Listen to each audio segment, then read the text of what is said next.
You guys ready? Yeah. Did you guys know going in the 8th that Jordan had a shot at the cycle? Basically, is that something that I'll be honest with you, about? I didn't. I don't get caught up in individual stats during a game. The thing that mostly concerns me is how we're playing and what the scoreboard is at the time.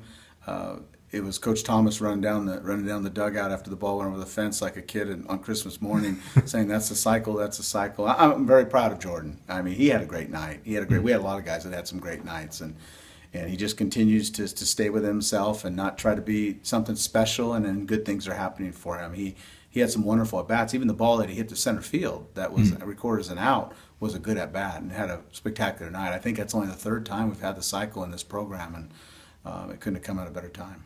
Was it safe for these guys that, it was with 2 outs, basically, you guys get 2 outs to start that inning, and it rolls around to them. You get 3 more guys on, 4 more guys on. Well, I'm going to tell you, to me, there was a lot of great things that happened tonight. But for me, when they put up the 5 spot to make it 9-5, and you could feel the tension in the crowd, you could feel the tension in our dugout, you could probably see the tension on my face.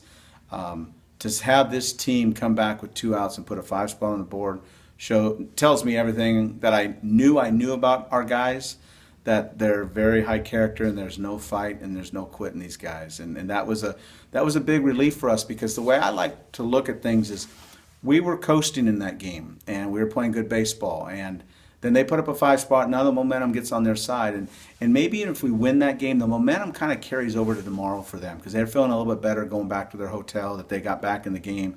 So I thought that 5 in the bottom of the 8th was a big body blow and a good thing for us.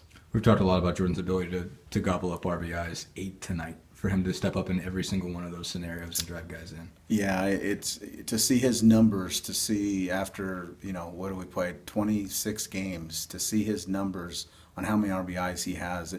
It's a credit to him, and it's a credit to the guys before him that are getting on base. And, I think Chris Hall, as many runs as he's scoring, is ridiculous too. And to know that our 3, 4, 5, to see that those 3 guys bunched together and the amount of RBIs that they're driving in is really big for us, and that's why we're such a good offensive team. Is this another example of how comfortable those guys are in those spots? I mean, do you feel? Yeah, like I think it does. They haven't said it to me, but I could just see it in their approach at the plate, and and tip your hat to Benito. He's gone into that role and he's served it really well. He's done a good job, and it's really fun to be able to pencil his name every day, whether he's catching or whether he's in right field. Have you had many catchers that have been able to leg out triples like that? Well, like I said the other day, someone asked me about that, if I've ever had a catcher lead off. Benito's different than a catcher. He's a true athlete, and no, I haven't had. Most catchers that are hitting triples are lumbering in the third base. He was running hard in the third base. So, no, he's a unique player with his athletic ability behind the plate. When we talked yesterday, I asked you if Aaron Soto, if he went 6, what that would mean for you guys, and he gives you 7 shutout innings. How big was he tonight, and what impressed you about what he was able to do? Well, he's a lot bigger than he is tall or height-wise.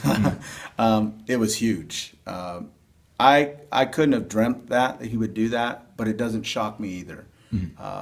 You could see Aaron's swagger growing each and every time he's going out now, and that was one of the reasons why we recruited him to this program. And I didn't see it last year. I didn't see it at the start of the year, but now I think he's starting to feel like he's a big part of this team. And he just went out and just frustrated them. There's nothing special he does. He throws strikes and he changes speeds and he throws a lot of strikes. And he has a lot of confidence, which is important. And he's gaining more confidence. That was huge for us. I probably pushed the envelope a little bit. I really had an 80 pitch count on him, and then I think I got him out at 93.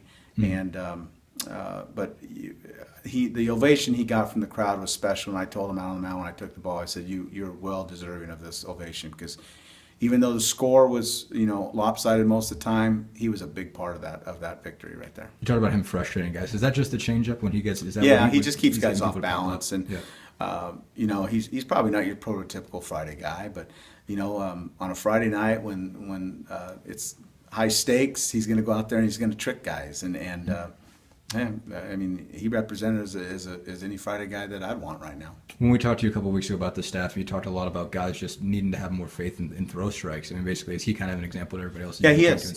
He's a guy that's just committed. The one thing I can say about Aaron is he's not timid. There's nothing that scares him, and he probably thinks he's the best Friday night guy in the country right now. And I want him to think that. Yeah. He could think that all he wants. That's a good thing. I want guys to believe that, And the way it's flipping over, we have a lot of work to do still, but to know our True Friday guy is going now tomorrow with us 1-0, and then Andy Cox on Sunday, it's a good feeling. We have a lot of work to do. I reminded the team we've been here before, and that team is a good team across the way. They'll show up tomorrow with some attitude, and we're going to play good baseball to get this series tomorrow. Coach, you talked a lot about on-the-job training this week, guys like Benito and Harper Cook. How much confidence does that give the rest of the team to see these kind of newer guys in the lineup and in the rotation really producing for your team? Well, I've done this a long time, and when you see different guys step up that you didn't anticipate were going to step up when the season started, that's the building of a good team. When you get deep in your roster, and we tell every guy at the start of the year that you never know when your ticket's going to be punched, and when it is, you've got to be ready to go. And fortunately for us, some of these guys that we're calling their names are stepping it up a little bit, and that makes it exciting about coaching, is that some guys that you didn't anticipate being big roles on your team are stepping up and doing that for the sake of the team. Have you ever had a guy hit a hit for the cycle? Yeah, I have. I have at Cal State Fullerton. I had a guy that hit, and I might have had one at Irvine, to be honest with you too. Yeah. Who was the guy at Fullerton? You're asking questions that I can't remember. I'm getting old. I'm losing my memory. Okay, thank you very much. Thank you.